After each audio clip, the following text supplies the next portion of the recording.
Salut les amis, aujourd'hui nous allons voir les médicaments du système rénine-angiotensine.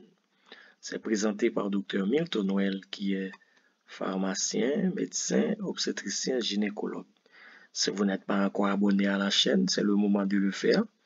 Je vous prie de regarder toute la vidéo, de partager avec vos amis, de liker et surtout d'activer la cloche de notification. Les médicaments du système rénine-angiotensine sont classés en 3 catégories. Nous avons les inhibiteurs de l'enzyme de conversion, les antagonistes des récepteurs de l'angiotensine 2 et les inhibiteurs de la rénine.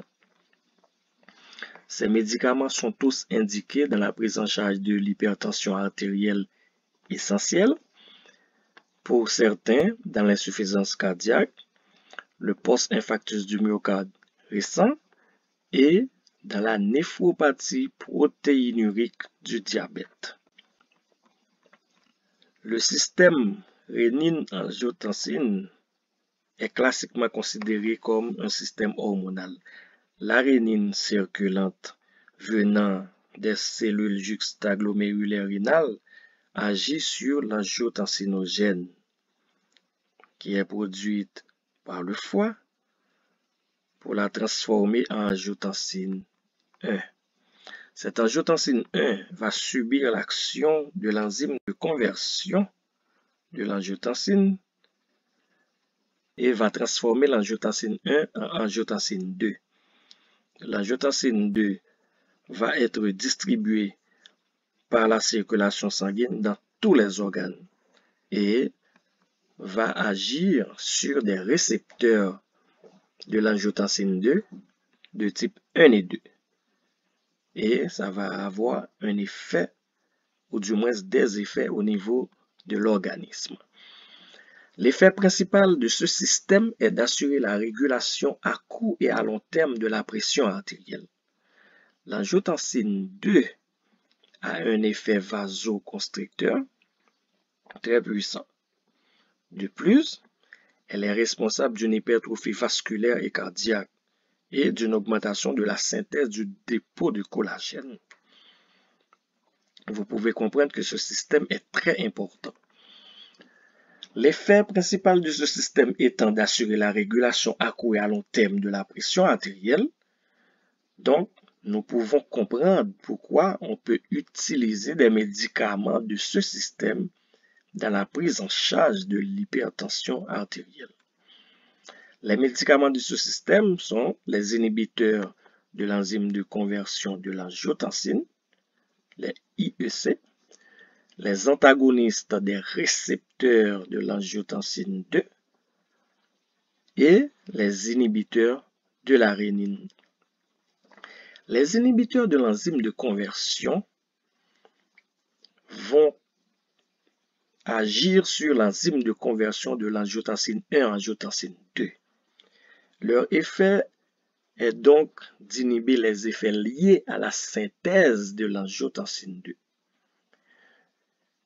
Leur effet hypotenseur est réel, mais modeste chez le sujet sain à apport sodique normal. La rénine va agir sur l'angiotensinogène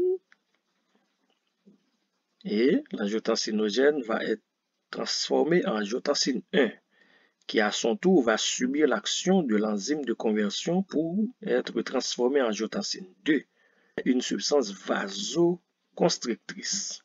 Eh bien, les inhibiteurs de l'enzyme de conversion, les prélates vont inhiber l'enzyme de conversion. Et c'est ainsi qu'ils agissent en empêchant la transformation de l'angiotensine 2 à partir de l'angiotensine 1. Donc, nous n'aurons pas l'effet vasoconstricteur de l'angiotensine 2. C'est la raison pour laquelle nous allons avoir un effet hypotenseur parce que dès qu'on a une substance qui peut empêcher la vasoconstriction, eh bien cette substance peut en même temps diminuer la tension artérielle. Quand aux antagonistes des récepteurs de l'angiotensine 2, ils vont bloquer les récepteurs de l'angiotensine 2 pour empêcher ainsi son action sur les récepteurs. Lorsque l'arénine transforme l'angiotensinogène en angiotensine 1, l'enzyme de conversion transforme l'angiotensine 1 en angiotensine 2, et bien l'angiotensine 2 distribuée dans l'organisme va agir sur des récepteurs de l'angiotensine 2 de type 1 et de type 2 pour entraîner un effet vasoconstricteur. Eh bien, les antagonistes des récepteurs de l'angiotensine 2, à savoir les sartans, vont inhiber ces récepteurs. Eh bien, on n'aura plus l'effet vasoconstricteur. De ce fait, on aura une diminution de la tension artérielle puisque cet effet vasoconstricteur va entretenir une augmentation de la tension artérielle.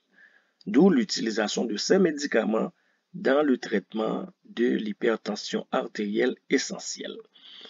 Et en troisième lieu, nous avons les inhibiteurs de l'arénine, qui sont des substances qui vont bloquer l'arénine pour empêcher la transformation de l'angiotensinogène en angiotensine 1, puisque c'est l'arénine qui va agir sur l'angiotensinogène pour transformer cette substance en angiotensine 1, qui à son tour va subir l'action de l'enzyme de conversion pour être transformée en angiotensine 2, qui va agir sur des récepteurs de l'angiotensine 2 de type 1 et de type 2 pour entraîner l'effet vasoconstricteur. Eh bien, les inhibiteurs de l'arénine vont bloquer l'arénine, empêchant la transformation de l'angiotensinogène en angiotensine 1.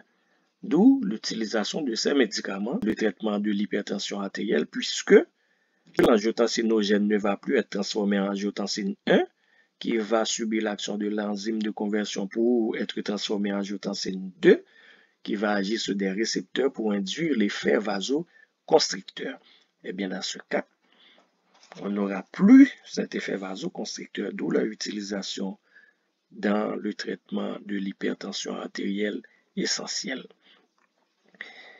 En récapitulation, les inhibiteurs de l'enzyme de conversion de l'angiotensine, ce sont les enalapril, captopril, ramipril, lisinopril, imidapril, etc. Tandis que les antagonistes des récepteurs de l'angiotensine 2, les sartans, nous avons comme exemple candesartan, irbesartan, losartan, valsartan. Les inhibiteurs de l'arénine, nous avons seulement une molécule, aliskirène, jusqu'à date.